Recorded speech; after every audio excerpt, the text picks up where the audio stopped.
today's video, I want to talk with you about ghost notes. Ghost notes are the things on the snare that are like the little itty bitty things that you hear in the background behind the actual main backbeat of the groove that they're playing. And have you ever heard a drummer play and just like, man, like it's just different. There's something there. There's like a nuance there that I don't know what it is, and I want to figure that out so I can be a better drummer like that too. And I'm telling you, it's probably ghost notes. If it's not their ability to play in the pocket, it's their ability to add some little more nuancy hits on the snare drum to add to their groove. And so I want to just play a normal groove, and then I'll play a groove with ghost notes, and you'll hear the difference. Okay, here's the regular groove, the pocket groove.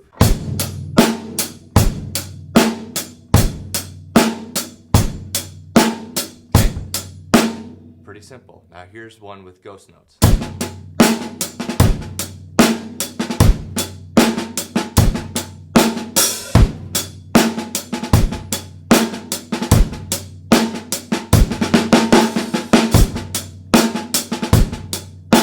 Now, why does that change a groove?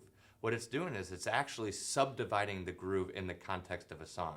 So if you're just playing a straight groove, that's great. And honestly, many songs require just a straight groove. Sometimes you can overcomplicate things with ghost notes.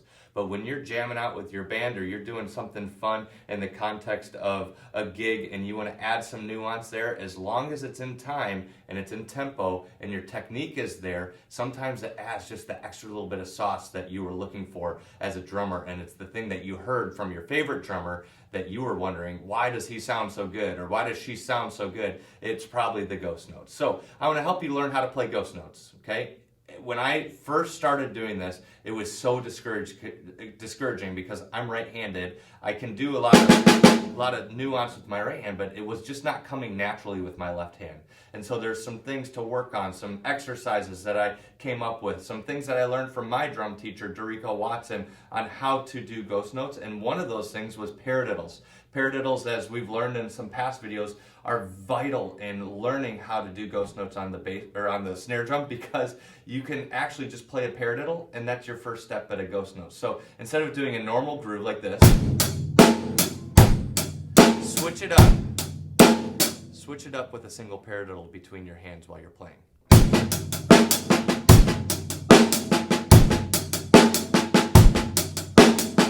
Okay? In its very basic form, an open stroke paradiddle, single paradiddle in a groove is basically your first step in moving toward ghost notes, because the natural emphasis on the first beat of those paradiddles adds those accent points in the backbeat of the groove. Do you see what I'm saying? So you can, instead of worrying about trying to figure out what those ghost notes are, just play a standard single paradiddle on the hands and accent the first of those groupings, okay? So right, left, right, right, left, right, left, left, accenting the first note of that grouping of 4, okay? So if you're just played on the snare drum, it's...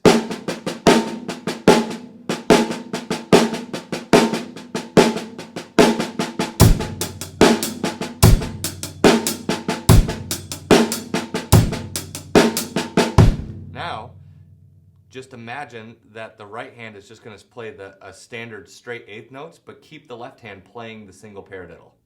Let's check out what that looks like.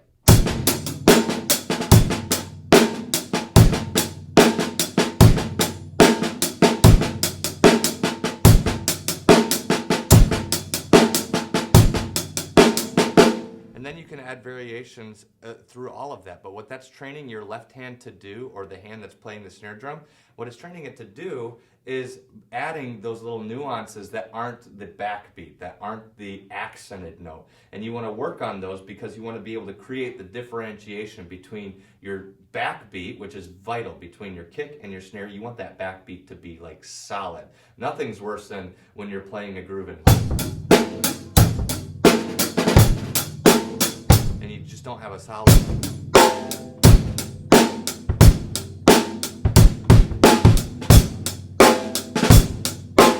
So, ghost notes, another exercise that you can do besides paradiddles is work on the agility of your non-dominant hand by just playing 16th notes or 8th notes in the midst of a groove, accenting that backbeat. So if I was just to play the bass drum and the snare drum.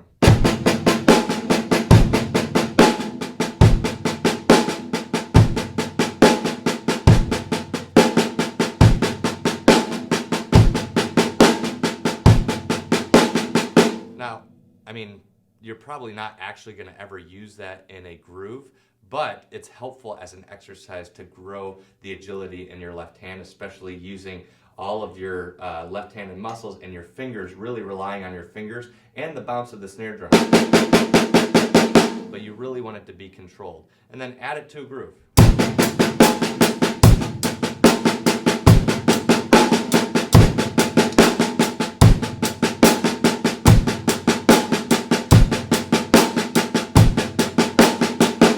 Now, those all seem a little bit too at the same volume, and so you want to work on not only just building up your speed in your left hand, but then changing the dynamics of the backbeat compared to those ghost notes. So combining it all together between paradiddles and ghost notes, and then even as you're practicing open stroke rolls, right, right, left, left, right, right, left, left.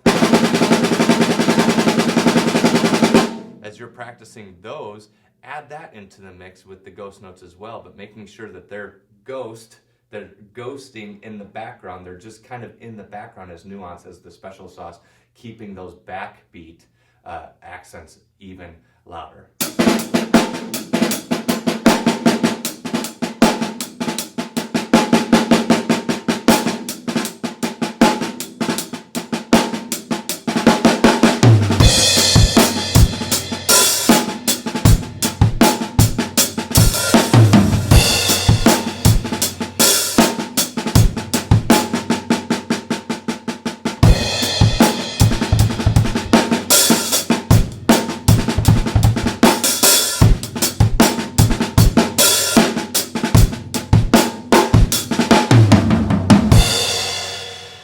Now notice you can do a whole mixture of so many different things as long as that backbeat is solid.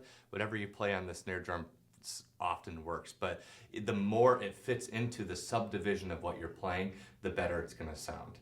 And so there's so much more that can be said on ghost notes, but I would encourage you, work on your rudiments, because the more rudiments you know, say you wanted to do ghost notes except with Swiss Army triplets.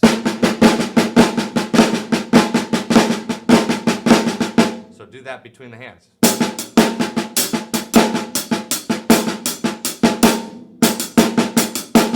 Or flam taps.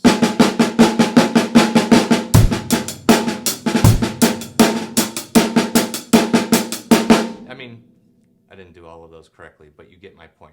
Figure out the rudiment that might work as an accentable ghost note pattern in a drum groove that you are going to play.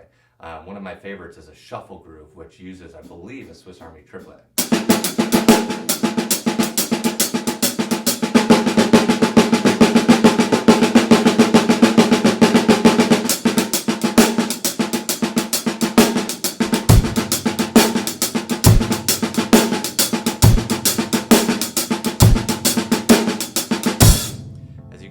I'm still breaking off some rust on all of my rudiments because, again, this is one of those things that I'm working on trying to grow in as well, making sure that I'm not just fumbling around on the drums, but I want to work and practice so that I'm solid and technical, making sure that I'm subdividing directly on the note, all within keeping a pocket while I am drumming. So I hope that's helpful to you, and I want to continue putting out these videos to help you become a better drummer.